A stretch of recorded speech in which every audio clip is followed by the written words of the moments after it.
Bonjour, bienvenue sur Cocotte TV pour une nouvelle vidéo. Aujourd'hui, du water cooling avec le Silent Loop en version 360 mm de chez Bicoyote. Nous avons déjà passé en test le 240 il y a un petit moment.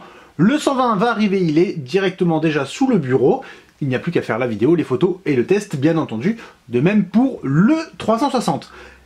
Concrètement, il ressemble exactement au 240 mm avec un radiateur qui passe à 360. C'est toujours en cuivre et l'ensemble est toujours fabriqué par Alpha Cool, ce qui permet de retrouver des embouts à coiffe qu'on va pouvoir enlever si jamais on veut augmenter la boucle, rajouter des composants sur une carte graphique, de la mémoire ou autre. Et on trouve bien entendu un petit fil port au niveau du waterblock de la pompe pour ajouter du liquide.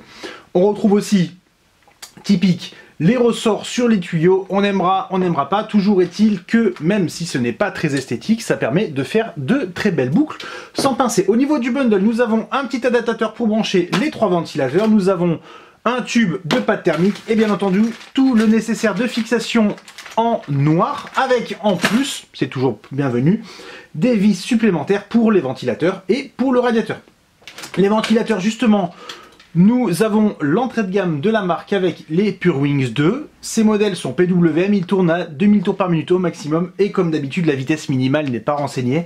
Pas de con en caoutchouc ou autre, on fait vraiment dans le basique, ce qui permet d'avoir un tarif de 160-165 € à peu près pour l'ensemble. Ça reste plutôt raisonnable pour du 360 mm, même s'il n'y a pas de RGB, tout ça on fait vraiment dans l'efficace. Radiateur en cuivre, normalement ça apporte un petit gain par rapport à l'aluminium et surtout la possibilité de tout démonter en dévissant très facilement. On retrouve bien entendu le petit top en aluminium brossé avec le logo Bicoyote et dessous une finition miroir nickelée pour la base en cuivre. Le test sur le 980X bien entendu.